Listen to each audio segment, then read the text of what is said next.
Você sabe que o capítulo 20 de Êxodo é onde tem o chamado Decálogo, ou seja, as 10 palavras, os 10 mandamentos de Deus para aquele povo que agora estava no deserto. Saíram do Egito, liderados por Moisés, desceram para a península do Sinai.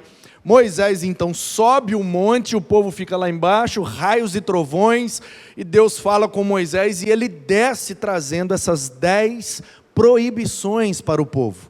Eu sei que no título da sua Bíblia, e comumente, popularmente, nós chamamos de 10 mandamentos. Mas eu quero que você perceba nessa noite que, na verdade, são 10 proibições.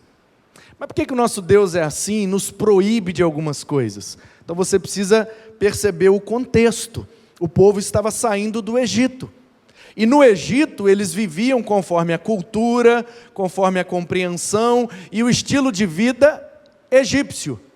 Mas agora eles estão indo para ser uma nação, a nação de Deus, o povo que Deus escolheu, não para serem prediletos, para serem os preferidos de Deus, mas foram eleitos para que através deles todas as famílias da terra fossem abençoadas. Pois essa é a promessa que Deus fez para Abraão: vou fazer de você uma grande nação, eu vou te abençoar, para que em ti sejam benditas todas as famílias da terra.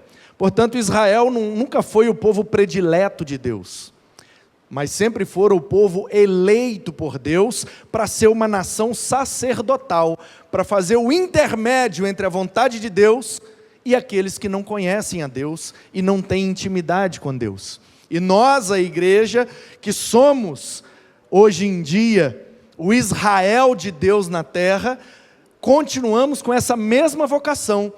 Os crentes não são, nem nunca foram, o povo predileto de Deus, mas o povo eleito por Deus, para que através de nós, todas as famílias sejam abençoadas. Amém? Amém. Cristo é o sumo sacerdote, e nós somos o corpo de Cristo.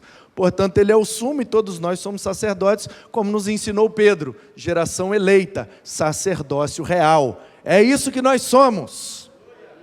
Então o versículo 8 do capítulo 20, que está nesse contexto aí dos 10 mandamentos, que na verdade são 10 proibições, e a proibição do versículo 8 é: no último dia da semana não pode trabalhar. Percebe que é uma proibição? O texto diz: lembre-se do dia de sábado para santificar. 6 dias você vai trabalhar, mas no 7º você vai descansar. Então todos os mandamentos começam com não, né? Não tenham outros deuses diante de mim, não faça para você imagem, não tome o nome do Senhor em vão, não faça isso, não faça aquilo. Tem 2 que não tem o não, aí dá a impressão de que não é proibição. Um deles é esse: lembra do sábado para santificar, que na verdade significa, no sábado não pode trabalhar. E o honra teu pai e tua mãe, que na verdade é não desrespeite seus pais. Percebe? Então o que é que Deus está fazendo com a nação? A nação aqui acabou de nascer, gente. Segundo a definição geopolítica, nação é um povo com uma lei vivendo numa terra. O povo saiu do Egito, acabaram de receber a lei e estão indo em direção à terra. Então eles estão aqui no processo de nascimento como nação de Israel.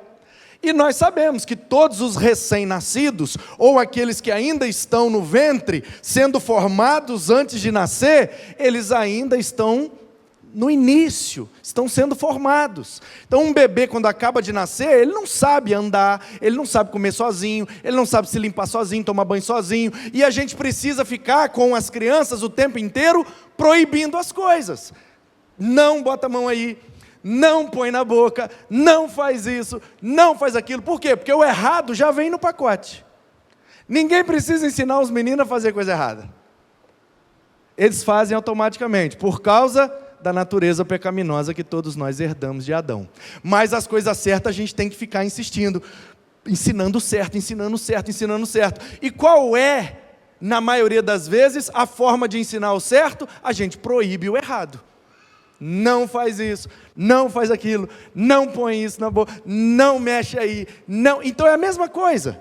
Assim como a gente lida com os bebês, a nação de Israel aqui é uma bebezinha. Então como é que Deus está educando essa nação? Proibindo aquilo que Ele não quer que faça. Porque tudo aquilo que Ele proibiu, na verdade, faz mal para o próprio povo. Essa é a perspectiva correta de se ler esse texto. Não é que Deus é um chato, um legalista, que tem prazer em proibir um monte de coisa, é um estraga prazeres, Ele não deixa a gente fazer nada.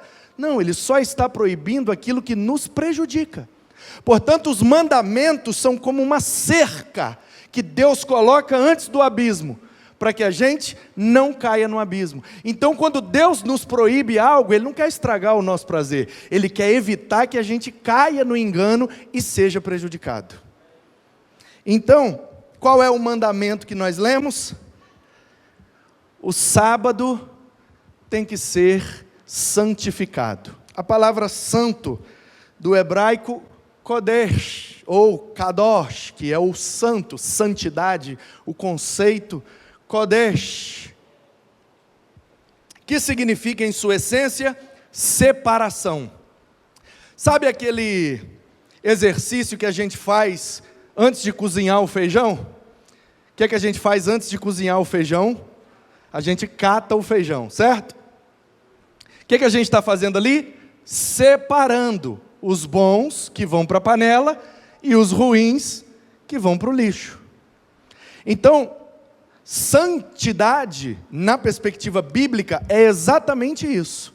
É a separação, o que presta do que não presta.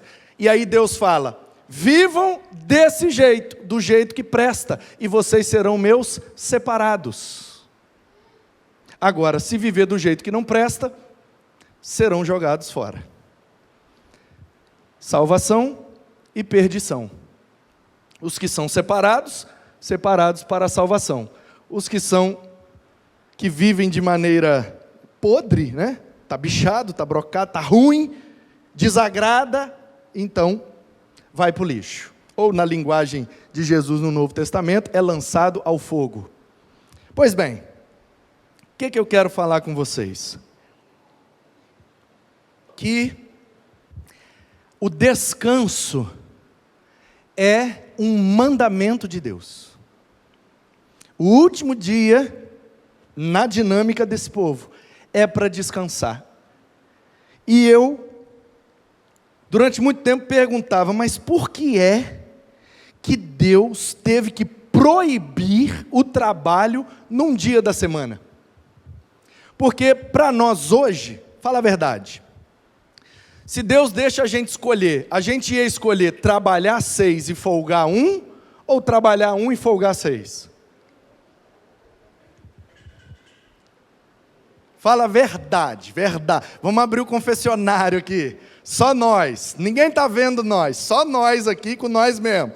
Quer para ganhar o mesmo salário e ter os mesmos benefícios. Você tem poder de escolher, trabalha 6 e folga 1, ou trabalha 1 e folga 6? Por isso que eu questionava a Deus, como que tem que mandar o povo descansar? O povo já não queria descansar, não? E aí, quando eu fui estudar o contexto, foi que eu me lembrei, esse povo acabou de sair da escravidão. Escravo tem folga, irmãos? Escravo tem férias? Então o povo não aprendeu a descansar, porque eles tinham que trabalhar todos os dias para manter o império egípcio de pé. E aí eu entendi, é por isso que Deus proibiu trabalhar em um dia da semana, porque Deus que nos criou, sabe que nós somos fracos, falhos e limitados. E se a gente não descansar direito, a gente diminui a nossa vida útil. E Deus quer que a gente viva o máximo possível e o melhor possível. Como nos disse Jesus, Ele veio para nos dar vida e vida em abundância, vida boa, qualidade de vida. E é impossível ter qualidade de vida sem descansar direito. É verdade? É verdade.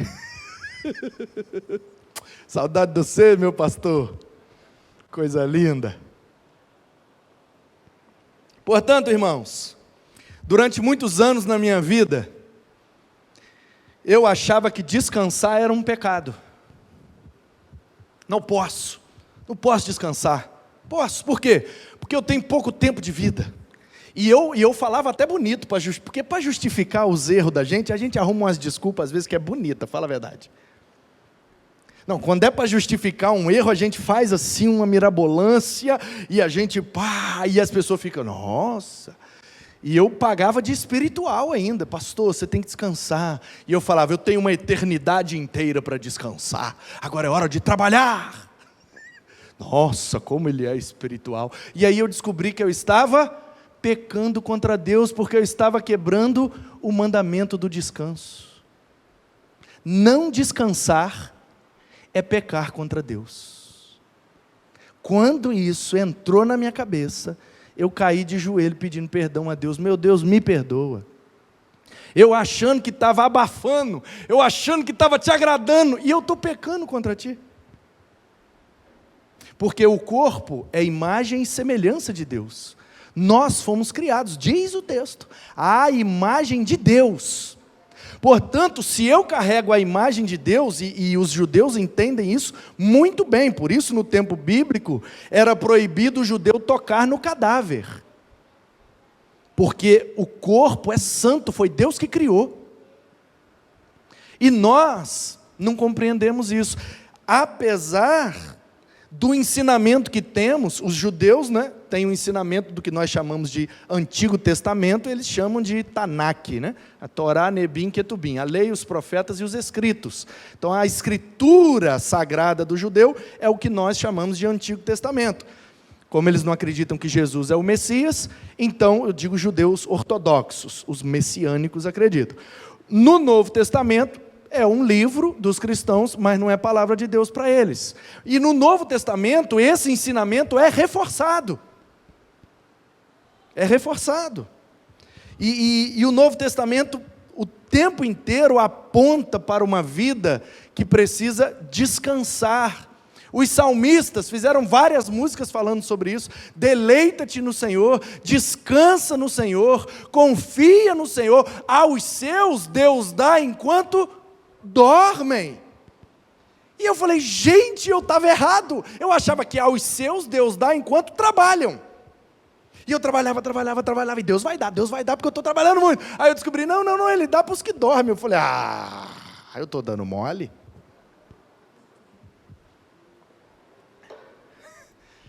E aí eu lembrei de uma história.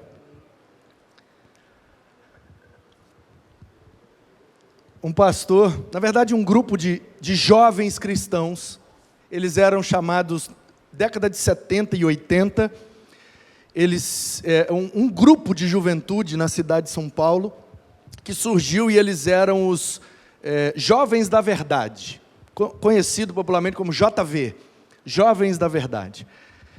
E era um movimento interdenominacional, vários jovens de várias denominações começaram a se juntar para orar e movimentar São Paulo para a evangelização. E muitos que participaram desse movimento JV depois se tornaram pastores e alguns referência no Brasil todo. Naquele tempo, engraçado, o pastor Jaziel Botelho era o líder desse movimento. Pastorzaço, pastor Jaziel Botelho, referência. Inclusive ele tem eu não sei se ele está no Instagram com esse nome. Eu acho que sim, porque ele tinha um blog que eu acompanhava. O pastor Jaziel é cartunista, ele faz uns desenhos. E ele é muito inteligente, e ele é muito, assim, perspicaz, sabe, irônico. E ele dá umas pancadas assim, mas usando a arte. E o blog dele, eu acho que o Instagram dele chama aí, depois você procura lá. Tem um versículo, Deus é amor. Aí o blog dele, talvez o Instagram dele seja isso. Deixa eu olhar aqui agora, para falar para você direito. Segue ele, gente, é maravilhoso. O nome é Deus é humor. Fazendo o trocadilho com Deus é amor, Deus é humor. Deixa eu ver se está assim no Instagram. Tem um aqui, Deus é humor, mas não é o dele não.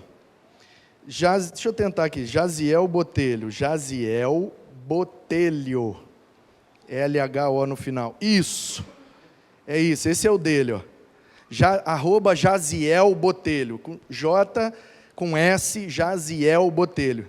Tem vários desenhos dele aqui, ele é cartunista, e ele faz uns negócios muito bem humorado, muito inteligente. Pastor Jaziel é referência, e ele era líder desse movimento, JV, Jovens da Verdade. E aí, há um tempo atrás, eu estava num congresso, e um dos preletores fez parte do movimento e nos contou essa história que eu vou contar agora. E ele falou muito, todos eles são muito inteligentes, ele falou, a gente continua JV, só que a gente não é mais jovem, então agora nós somos Jurássicos da Verdade. Tudo top. E o filho do Jaziel, que é alguma coisa Botelho, esqueci o nome, também é um menino fera, faz um trabalho maravilhoso com juventude. Tem um evento todo ano que ele faz lá em Atibaia, num sítio, que faz seminário, formação de missionário, é um negócio maravilhoso. Aí, resultado, Jaziel Botelho era o líder desse movimento, liderando vários jovens, tudo top, tudo crente, inteligente, e eles marcaram de fazer um evento no Parque do Ibirapuera, em São Paulo. E aí, contrataram palanque, som, ia botar umas bandas na época, era revolucionário. Anos 80, época que a gente ainda estava na música sacra, né?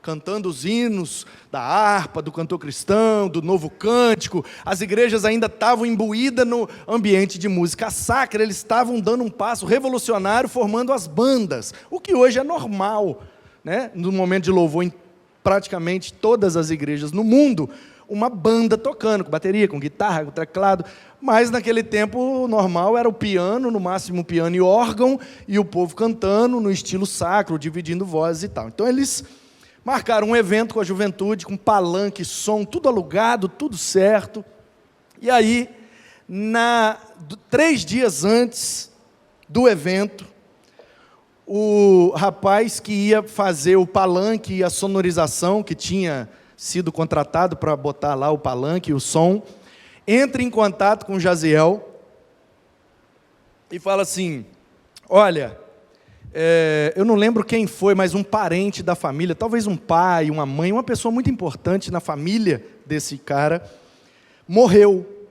E ele falou, olha, a pessoa morreu e amanhã vai acontecer não sei o quê, e no sábado, que seria o evento, vai ser o sepultamento.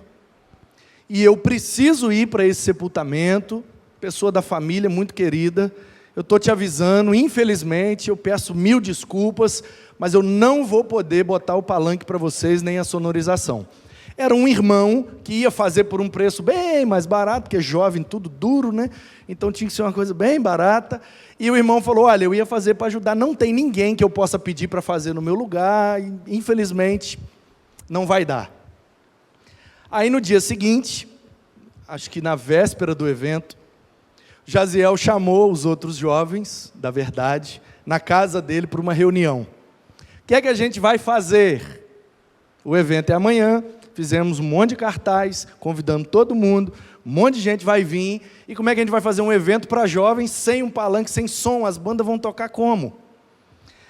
Aí esse outro pastor contou que Jaziel reuniu todo mundo na sala da casa dele, e ele, embora liderasse os jovens da verdade, já era casado, parece que já tinha até o filho, e na sala da casa dele, ele falou, olha, a situação é essa, o cara não vai fazer, e o que a gente faz? E aí ficou todo mundo se olhando, e tipo assim, se você que é o líder não sabe, aí ficaram se olhando, mas a gente pode fazer isso, fazer aquilo, não sei o quê, e eles devolviam a pergunta, e aí, Jaziel, o que a gente faz? Aí um dava uma ideia, o outro complementava, não sei o quê, mas e aí, Jaziel, o que a gente faz? E aí depois que todo mundo opinou, que todo mundo falou, disse que ele virou e falou assim, olha, vocês eu não sei, mas eu vou dormir. E aí ficou todo mundo se olhando assim, ele é doido, ele é o líder do negócio, em vez de resolver o problema, ele vai dormir. Que é isso, Jaziel, você está zoando, cara, você vai dormir? Ele falou, não, estou falando sério, vocês podem ir embora e vamos ver o que é que Deus vai fazer. Que isso, Jaziel, o que Deus vai fazer? Vamos ligar para alguém, vamos fazer uma coisa. Ele falou, irmãos, aos seus Deus dá enquanto dormem. E diz que o Jaziel entrou para o quarto e foi dormir.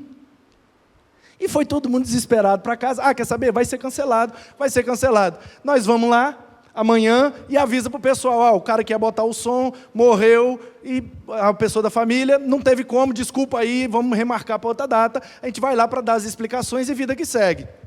Pois bem, amanheceu o dia, no horário combinado foram todos para o Ibirapuera, nada, nenhuma solução. Jaziel fez uma roda com eles e oraram. Senhor, está nas tuas mãos, o evento é do Senhor, é para alcançar a juventude, a vontade é do Senhor, o problema é do Senhor, se o Senhor quiser resolver, resolve, não quiser, libera nós vamos embora. Porque nós estamos aqui para fazer a vontade do Senhor. Então, se o Senhor, que é o Todo-Poderoso, não pode resolver, quem somos nós? Né? Aí sentaram, começaram a comer lá um lanche, diz que por volta de 9, 10 horas da manhã, encostou um caminhão cheio de equipamentos de som da prefeitura, que iam montar um palanque com a sonorização para ter um evento com os idosos, e o evento ia durar cerca de meia hora, 40 minutos, mas só ia ser retirado na segunda-feira, ia ficar lá. E aí o Jaziel chegou, conversou com os caras, não, porque a gente tinha um evento que furou, que não sei o quê, o responsável pelo evento era crente, e aí falou, vocês não querem usar o palanque, o som? Pode usar, fica à vontade. As bandas vieram, tudo aconteceu, e vários jovens entregaram a vida para Jesus.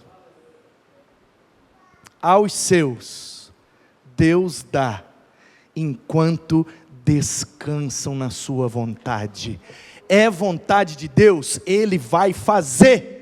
A gente não precisa tomar a frente dele e querer fazer do nosso jeito, com a nossa força, porque quando a gente faz, é o nosso braço que se cansa, mas quando a gente descansa no Senhor, é o braço dele que se estende para fazer a vontade dele sobre nós, e a vontade dele é muito melhor que a nossa vontade, porque a vontade dele que é boa, perfeita e agradável. Louvado seja Deus! Então, meu irmão, eu acabei de chegar de férias, estou descansado, estou animadão, você já percebeu. E eu estou aqui para te falar isso. Não peque contra o Senhor no ativismo, achando que por muito fazer, você será abençoado. Nós somos abençoados quando a gente obedece a Deus e vive descansando no Senhor, confiando plenamente nele, porque as nossas vidas não estão nas mãos de ninguém, a não ser nas poderosas mãos do nosso Senhor, o nosso Deus. Descanse bastante nos braços do Senhor, e no seu tempo, Ele cumpre a sua vontade. Que assim seja, para a glória dEle e em nome dEle.